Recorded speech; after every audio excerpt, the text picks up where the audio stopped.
है ही आदेश। अभी जनगणना में लोग थे, 12 बजे तक आपने कर दिया क्लास, 12:30 बजे तक लेंगे और उसके बाद जनगणना करेंगे। जनगणना करके खत्म हुआ, 1 तारीख से होगा, तो 1 तारीख से करने की क्या बात है। आप 5 दिन इधर खोल दीजिए, आप फिर 5 दिन उधर छुट्टी बढ़ा दीजिए, और नहीं तो आप छुट्टी के बाद दीजिए। आपका बंधुआ मजदूर है क्या, गुलाम है क्या शिक्षक। इन अधिकारियों के मनोबल थोड़ा बढ़ गया है, उसको ठीक करना होगा। मैंने माननीय मंत्री मिथिलेश तिवारी जी से बात किया है, उन्होंने कहा है कि सोमवार को मैं बात करूंगा। नमस्कार, मैं संतोष सिंह और आज हम बात कर रहे हैं रविंद्र भवन में आयोजित उस कार्यक्रम की, जिस कार्यक्रम में पूरे बिहार से हेड टीचर और हेड मास्टर लोग जुटे थे और मंच पर शिक्षक कंस्टिट्यूएंसी से लेके ग्रेजुएट कंस्टिट्यूएंसी के अधिकांश विधान पार्षद मौजूद थे, सत्ता पक्ष के भी और विपक्ष के भी। बहुत सारी बातें हुई, अपने अपने तरीके से लोगों ने अपनी बात रखी। सबों ने आश्वासन दिया कि शिक्षकों के साथ जो हो रहा है वो गलत हो रहा है, चाहे गर्मी छुट्टी में ट्रेनिंग का कार्यक्रम हो, चाहे घर से सैकड़ों किलोमीटर दूर पोस्टिंग का मसला हो। जोरदार कार्यक्रम रहा।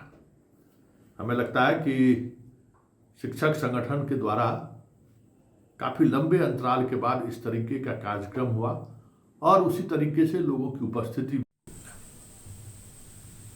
लेकिन एक सवाल है, जो सवाल मेरे दिल में भी मंडराते रहता है, क्योंकि जब कभी भी हम आपकी बात करते हैं ना, तो कुछ देर के बाद कमजोर पड़ जाते हैं, सामने वाले की बातों का जवाब नहीं दे पाते, बड़ी लड़ाई लड़ते हैं।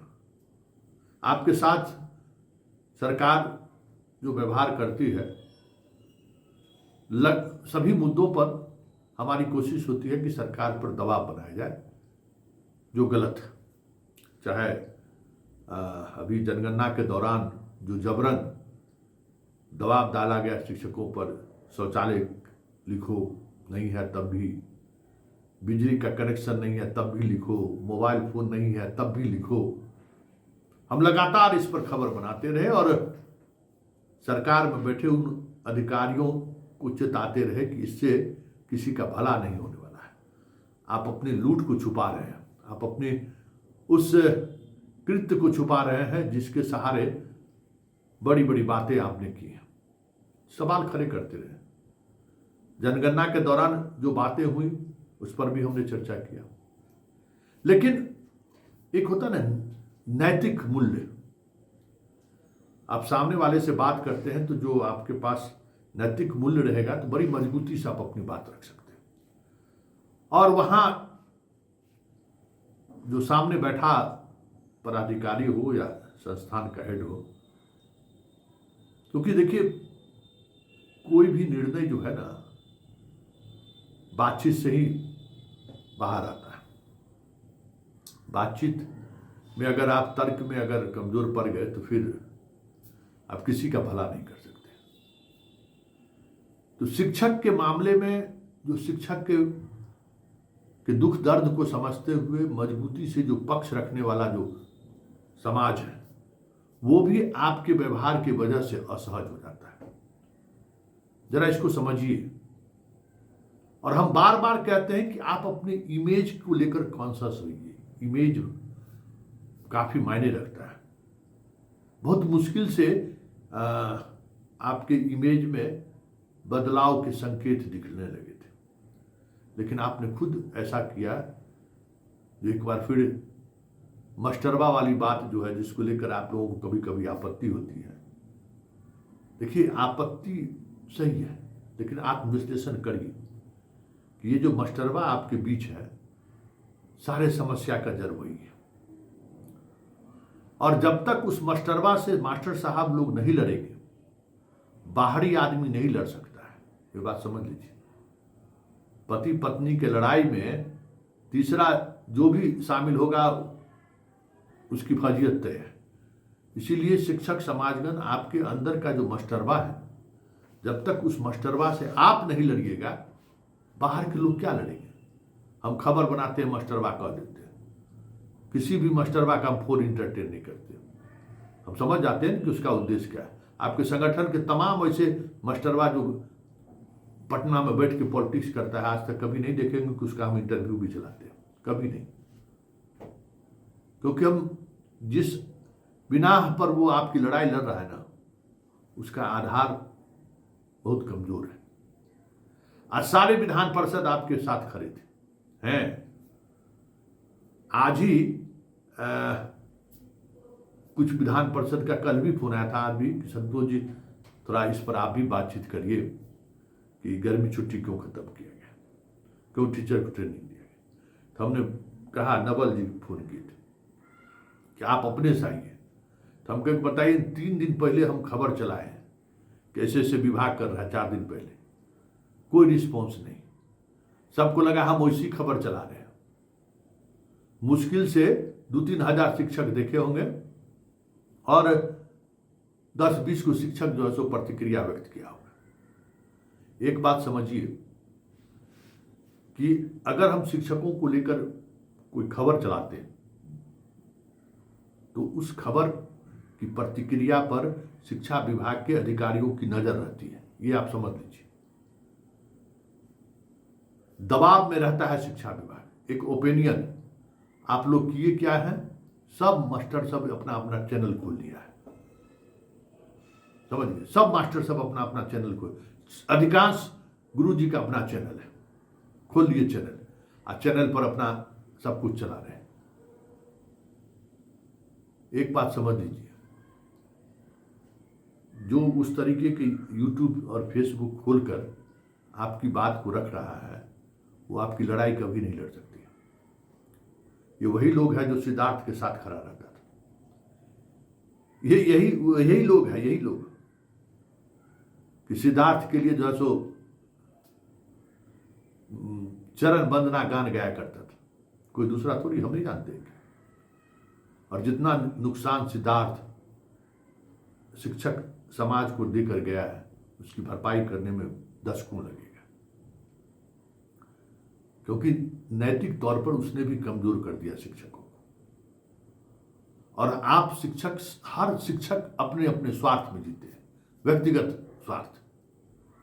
सामूहिक स्वार्थ हो तो एक बात हो, व्यक्तिगत मेरा काम हो गया, बात खत्म है, संघ जाए बाहर में, हमारा नेता जाए बाहर में, बस इंडिविजुअल सेटिस्फेक्शन हो जाए, हम घर के पास पहुंच गए, हो गया।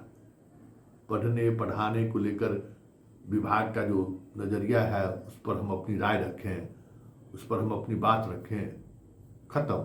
घर पहुंच गए, मेरा लक्ष्य पूरा हो गया। और घर पहुंचने के बाद आपका जो अपना समाज है वो आप पर तंज कसता रहता है, आप पर कहता है कि देखिए घर आया पढ़ाना छोड़ दिया। तो जब तक ये जो इमेज है ना, इसमें बदलाव नहीं आएगा, तब तक ना आपके नेता आपके लिए मजबूती के साथ लड़ सकते हैं, और ना ही पत्रकार आपके साथ खड़ा हो सकता है। ये बर्दवासी टाइप बोलिए, खूब भोकार पर के बोलिए। पहले नेता था तब भी बोलता था, विधान परिषद हुआ है तब भी बोलता है, बयान बात, अब पत्र लिख दिए। जनगणना किट नहीं मिला, अब जनगणना खत्म होने के बाद किट हो रहा है।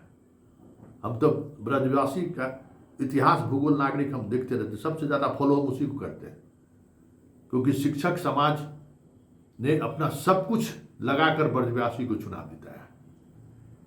ऐसा नहीं कि सिर्फ शिक्षक समाज ही वोट दिया, सब समाज वोट किया।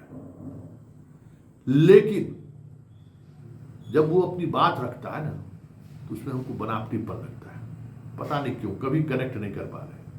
और उसकी वजह क्या है कि मुजफ्फरपुर जिले में जितने गैर कानूनी तरीके से बहाली हुई, और उस दौर में एक से एक कहानी ब्रजवासी का सुनने को मिलता है। पता नहीं कितना सच कितना झूठ है, मुझे नहीं मालूम, लेकिन बड़ी बड़ी कहानियां सुनने को मिलता है। और विधान परिषद बनने के बाद भी जिस तरीके से वो अपने आप को, अपनी बात रखते हैं। शिक्षक नेता है ना जी, पूरी तौर पर शिक्षक समाज से आने वाला नेता है। पत्र लिख देने से और मीडिया में बात रख देने से और नेता के साथ फोटो खिंचाकर, मंत्री के साथ फोटो फेसबुक पर डाल देने से बदलाव नहीं होगा। ब्रजवासी जी को भी जो है स्टैंड लेना होगा अपने शिक्षकों से, जो मास्टरबा सबको लेकर घूमते हैं। आंख नज़र में नज़र मिलाकर बात करनी होगी कि पहले स्कूल जाकर देखो, बच्चों को पढ़ाओ, फिर आओ हमारे पास नेतागिरी करने के लिए। जब तक ये नहीं होगा तब तक आपका शिक्षक नेता मजबूत नहीं होंगे। पहले काहे शिक्षक नेता मजबूत होते थे कि जो नेता होता था वो एक बात पर जरूर कंप्रोमाइज नहीं करता था कि पठन पाठन, रविवार को हम मीटिंग करेंगे, पठन पाठन प्रभावित नहीं होना चाहिए, बच्चों के भविष्य के साथ हम खिलवाड़ नहीं करेंगे। तो जब वो आंदोलन भी करते थे ना, तो पूरा समाज का नैतिक समर्थन होता था। आज आपके साथ कोई नहीं है, और यही वजह है कि आज आप समाज की नज़रों में, पदाधिकारियों की नज़रों में, सिस्टम और सरकार की नज़रों में कोई भी स्थान नहीं है। शिक्षक का स्थान नहीं होना आप समझते हैं तो आत्ममंथन कीजिए। लेकिन एक बात चलते चलते कह देते हैं कि इस तरीके का आयोजन एक दबाव समूह के रूप में सिस्टम और सरकार पर काम करता है। इसमें आज आप कामयाब जरूर हुए। चलिए, बहुत बहुत धन्यवाद। हमारी भी शुभकामना है, फाइट इट, लेकिन बच्चों के कॉस्ट पर नहीं।